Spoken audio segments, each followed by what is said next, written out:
Hello, today I will be doing my presentation on the photo by Steve McCurry called Afghan Girl. Steve McCurry, he was a American photojournalist, and he's very famous for taking this photo in December of 1984 of a girl in Afghanistan, which is why the title of the presentation is called Afghan Girl. He used his camera, a Nikon FMT camera, running old school Kodachrome 64 film. And it's really known for its beautiful grain, its deep color saturation, and as you'll see, the girl who stands out um, with her eyes. Um, the shot was in Peshawar, Pakistan, in a refugee camp, and it was during the Soviet Union's rule over trying to take over Afghanistan. So the cultural and impact was during the Cold War of the 1980s, the Soviet and Afghan War. It really changed world affairs. Um, the battle led to like a significant humanitarian concern and the refugee crisis because when the Soviets came in to Afghanistan, they came in hard. They were pretty brutal. And I'll give some examples from my own personal experience when I went to Afghanistan um, from being in the army. We'll get to that in a second. But the photo of this, he would go out there, he took very high quality photographs, and he was trying to get that human feeling from the refugee crisis. As you can see, the depth and color um, and the use of his camera, he really captured it. And so, the historical reference, when it came out, this photo came out in 1985 on the National Geographic cover, actually. And it was really to get the substance of the refugees and what was going on. And actually, McCurry found this refugee. Her name is Sharbat Gula in 2002. Actually had a conversation with her and talked to her about what happened.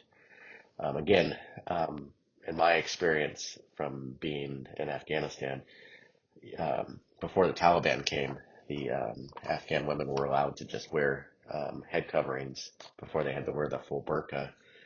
But every now and then you would get a glimpse of a Afghani woman, and they would just have these deep blue eyes, very light skin, and the Russians actually came in and raped and pillaged. It was pretty crazy to see, um, how the bloodline kind of changed. So, kind of that's why I chose this picture. Um, and so McCurry's background um, and his goal in this picture, he wanted to he wanted to get the what was going on with the refugees and the resiliency and adversity um, of the picture. And he did get um, Miss Gula's permission to take the photo. Um, he also wanted to just really capture that photo and get the awareness out there, and which I really think he did. So, like his most of his pictures, he really tries to get the colors, the depth, the people of what's going on at the time, and it really does highlight photos of that time. It was very a lot of stuff going on with the Cold War. Here, you can see there's fishing in Sri Lanka. He got a very cool photo. The color um, that he gets, um, the fires of Kuwait. That was a real big one when Saddam set all the oil fields on fire. Um, and also more photos of Afghanistan um, here, of them capturing tanks or tanks being blown up. Um, again, um, the photo really speaks a lot, and it's amazing what you can get just from a single photo and capturing the true essence of uh, emotion and feelings with looking within somebody's eyes. And it's still one of the most famous images in history. It raises a lot of ethical questions, importance, visual appeal, and it really, probably carries on to situations that's happening on now, going on in the like Israel, Gaza, Palestine, all these issues that are really at the forefront of a lot of things.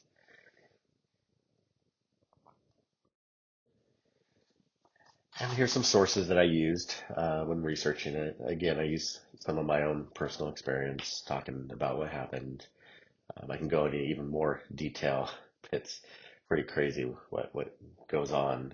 You go to these tribes up in the high mountains and see kind of what I saw. It's pretty crazy.